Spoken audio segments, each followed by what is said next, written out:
안녕하세요. 이서영 목사입니다. 기쁘다 구주 오셨네 여기에 대해서 말씀드리겠습니다. 먼저 제가 운영하고 있는 어거스성경 연구소에 올린 이서영 목사의 1분 묵상 산타를 보면 무엇이 보이십니까? 라는 1분 쇼츠 영상부터 보도록 하겠습니다.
성경 말씀입니다. 그 지역의 목자들이 밤에 밖에서 자기 양떼를 지키더니 주의 사자가 곁에 서고 주의 영광이 그들을 두루 비추매 크게 무서워하는지라. 전서가 이르되 무서워하지 말라. 보라, 내가 온 백성에게 미칠 큰 기쁨의 좋은 소식을 너에게 전하노라. 오늘 다윗의 동네에 너희를 위하여 구주가 나셨으니 곧 그리스도 주시니라. 사람들은 집을 장만하거나 승진하거나 입학하거나 병이 났거나 장사가 잘 되거나 취업했다거나 경제사정이 좋아졌거나 하는 등의 소식에는 민감하죠. 그들에게 있어서는 구주는 무엇이 되겠습니까? 죄를 사해 주시고 구원해 주시러 오신 살아계신 하나님 아들 예수 그리스도가 아니죠. 그들은 자신의 삶을 윤택하게 해주는 것이 그들의 구주가 되겠습니다. 그러나 예수님을 만나고 죄의 문제를 해결받고 귀신에서 벗어나는 사람은 영생 복락을 누리죠. 기쁘다 구주 오셨네 라는 찬송이 있습니다. 우리 죄를 사하러 오신 구주 예수께서 오셨으니 우리 모두 찬양하며 기쁘게 맞이하자라는 겁니다. 그렇다면 우리 구주 예수님은 어떤 분이시죠? 오늘 두 가지 문제를 해결해 주시는 분이신 것을 말씀드리겠습니다. 먼저 영생의 문제를 해결해 주시는 구주 예수님을 볼 수가 있습니다. 죄를 사하러 오신 구주 예수님은 귀하신데요. 아무리 이 세상에서 잘되고 건강하고 세상 복을 많이 받아도 죄의 문제를 해결받지 못하면 아무 소용이 없습니다. 우선 잘 사는가 싶어도 죄를 해결받지 못함으로 영원 형벌에 처하게 되죠. 결코 잘 살거나 영생 복락을 누릴 수 없는 겁니다. 기쁘다 구주 오셨네. 과연 우리는 무엇을 기뻐하고 있습니까? 우리를 잘되게 하는 그 무엇인가를 기뻐하고 있습니까? 그러한 소식이 복음이요 기쁜 소식입니까? 현실에 있어서 필요한 의식주 등은 우리 일상생활에 필요한 것은 맞지요. 없으면 살아가는데 불편을 많이 겪을 수 있습니다. 그러므로 풍성할수록 좋은 것은 사실입니다. 그러나 이러한 것이 모든 것을 해결해 주지는 못하지요. 궁극적인 것도 아닙니다. 현실의 생활도 중요하지만은 영생, 즉 영원한 생명과 영원한 삶이 더 중요하죠. 마태복음 13장의 씨 뿌리는 비유를 잘 알고 있습니다. 네 가지 땅에 떨어진 비유 가운데 돌밭에 떨어진 두 번째와 가시떨기 위에 떨어진 세 번째를 살펴보겠습니다. 두 번째 유형은 말씀을 듣고 즉시 기쁨으로 받지만 반란이나 박해가 일어나면 곧 넘어지는 것을 말하고요. 세 번째 유형은 말씀을 들으나 세상의 염려와 재물의 유혹에 말씀이 막혀서 결실하지 못하는 것을 말해줍니다. 그 어려운 환란이나 박해를 잘 이겨냈습니다. 하지만 그 다음 단계인 현실의 염려와 재물의 유혹 앞에는 맥을 추지 못하게 되는 것을 말합니다. 염려가 얼마나 큰 죄악인지 모릅니다. 죄라고 꼬집어 말한 것은 아니지만 우리가 생각하고 있는 죄와 동등하게 취급하고 있는 것을 보면 잘 알 수 있다는 거죠. 씨 뿌리는 비유를 누가복음에서 찾아보면 8장 14절에 세 번째 유형에 대해서 이렇게 말합니다. 가시떨기에 떨어졌다는 것은 말씀을 들은 자이나 지내는 중 이생의 염려와 재물과 향락의 기운이 막혀 온전히 결실하지 못하는 자요. 현실의 염려가 향락과 동등하게 취급되고 있다는 것을 볼 수가 있죠. 우리는 술 취하고 방탕하고 음란하고 호생하는 것만 죄라고 생각하기 쉬운데요. 그러나 성경은 생활의 염려도 그와 동등한 죄로 다루고 있다는 거죠. 그래서 누가복음 21장 34절은 이렇게 말합니다.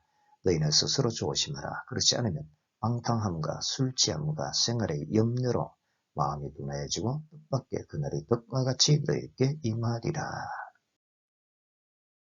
방탕함과 술 취함과 동등한 것이 있는데 그것은 생활의 염려라는 겁니다. 현실의 문제가 크긴 하지만은 그것 때문에 염려에 빠지지 말아야 한다는 거죠. 그것을 넘어서야 한다는 겁니다. 왜냐하면 현실의 일시적인 것은 채워도 채우지 않아 순간적인 기쁨만 줄 뿐이기 때문이죠. 나는 생활 여건이 좀 더 좋아지면 기뻐하리라. 그러나 언제 그런 날이 오겠습니까? 끝도 없습니다. 육신의 것은 만족이 없습니다. 물을 먹으면 밥이 먹고 싶고 밥을 먹으면 고기를 먹고 싶어 합니다. 이스라엘 백성이 광야에서 그러했습니다.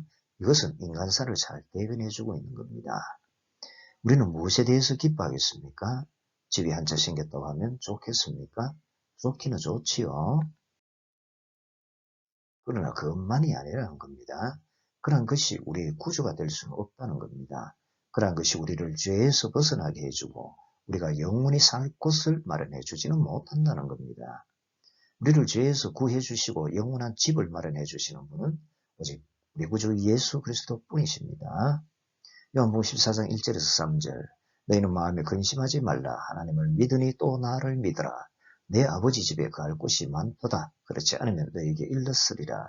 내가 너희를 위하여 거처를 예비하러 가노니 가서 너희를 위하여 거처를 예비하면 내가 다시 와서 너희를 내게로 영접하여 나 있는 곳에 너희도 있게 하리라. 마음에 근심 걱정하지 말고 나를 믿으라는 거죠. 천국에서 영원히 살 집을 마련해 주시고 다 준비되면 데리러 오시겠다는 겁니다. 근본 해결을 해 주시는 거죠. 그러므로 진실로 예수님은 우리의 구주가 되신다는 겁니다. 이와 같으므로 우리는 현실의 벽을 뛰어넘고 기쁘다 구주 오셨네 라고 찬송하게 되는 겁니다. 오직 우리 구주 예수 그리스도만이 영원한 참 기쁨이 된다는 것이죠. 그러하기에 현실에 소유하지 못한 것이 많이 있으나 없어도 기뻐하게 된다는 겁니다. 이처럼 누구든지 현실보다 구주 예수님이 더 귀하게 여기지고 그런 깨달음이 오면 기뻐할 수가 있죠. 선하신 예수님, 좋은 곳으로 인도해 주시는 신실하신 예수님, 그러시 예수님을 믿고 바라볼 때 커다란 기쁨이 우리 안에 가득 차게 되는 겁니다. 그 기쁨이 찬양으로 터져 나오는 거죠. 그러나 인간적인 사람은 구주가 인간적인 거죠. 그들에게 있어서는 구주 예수를 필요로 하지 않습니다. 오히려 인간적인 일을 하는데 피해를 주니까 떠나가라고 하겠죠.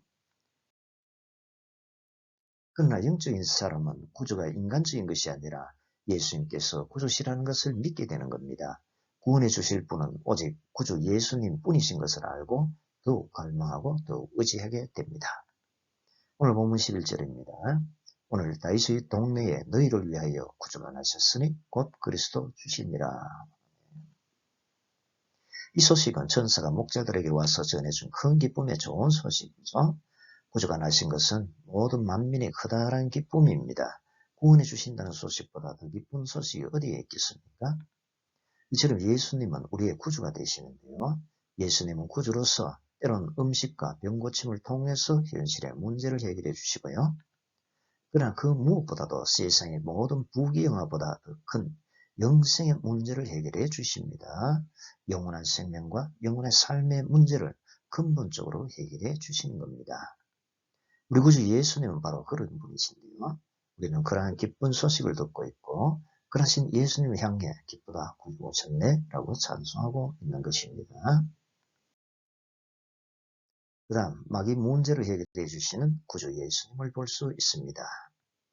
마귀는 우리 마음과 가정과 사회와 학교와 나라와 심지어 교회까지 들어와서 파괴를 행위를 서슴지 않습니다.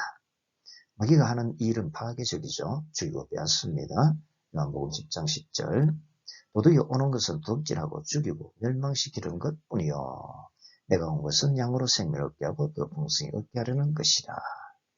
이처럼 마귀는 생명도 풍성함도 마음도 가정도 나라도 그 무엇도 빼앗아가고 죽이고 파괴시켜 버립니다. 마귀는 서로 다투게 만들고 분열시키고 미워하게 만들죠. 화를 당하게 만들기도 합니다.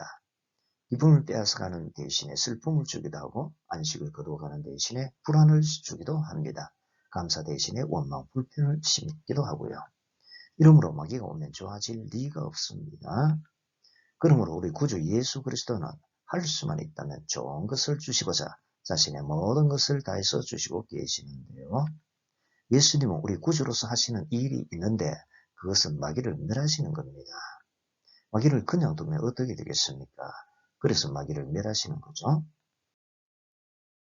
히브리서 2장 14절 자녀들은 혈과 육에 속하였으며 그도 또한 같은 모양으로 혈과 육을 함께 지니시면 죽음을 통하여 죽음의 세력을 잡은 자 곧 마귀를 멸하시며 이처럼 예수님 마귀를 멸하러 오셨습니다. 그러므로 기쁘다 구주 오셨네 인 거죠. 마귀가 설치면 안 되기 때문입니다. 예수님이 이렇게 우리 구주 역할을 다 하고 계십니다. 우리 예수님 우리의 구주가 되셔서 우리 죄를 사해 주시고 우리에게 영생과 풍성함을 주시고 마귀를 멸해 주셔서 우리를 구해 주시고 계시는 거죠. 우리는 그러하신 구주 예수 그리스도를 기뻐하는 거죠. 기쁘다 구주 오셨네. 진실로 그러하죠. 이제 말씀을 마치랍니다. 오늘 본문 10절에서 11절을 보면은요. 천사가 이르되 무서워하지 말라. 보라 내가 온 백성에게 미칠 큰 기쁨의 좋은 소식을 너희에게 전하더라. 오늘 다윗의 동네에 너희를 위하여 구주가 나셨으니 곧 그리스도 주시니라고 한 것을 볼 수 있습니다. 이 소식은 천사가 밤에 양떼를 지키던 목자들에게 전해준 소식이죠. 그런데 이 큰 기쁨의 좋은 소식은 그 당시에만 그친 것이 아니라는 겁니다. 그것은 다름 아닌 지금의 나를 위하여 구주가 나셨다는 소식이기도 하다는 겁니다. 그러므로 그러하신 예수님께서 실제적으로 나의 구주가 되셔서 이 땅에 사는 동안 현실의 필요를 해결해 주시기를 바랍니다. 그리고 나와 주위 사람을 분열시키고 나를 괴롭히고 슬프게 만드는 마귀를 멸해 주시길 바랍니다. 그 무엇보다도 구주 예수님의 피로 죄사함을 깨끗이 받아서 영원한 생명과 영원한 복락을 누리게 해주시길 바랍니다. 그래 하셔서 예수님이 나를 실제적으로 구원해 주신 나의 구주 예수님으로 깊이 체험하시고 기쁘다 구주 오셨네 라는 찬송이 마음 가운데 더욱더 진실하게 울려 퍼져 나오시는 그러한 성탄절이 되시기를 바랍니다.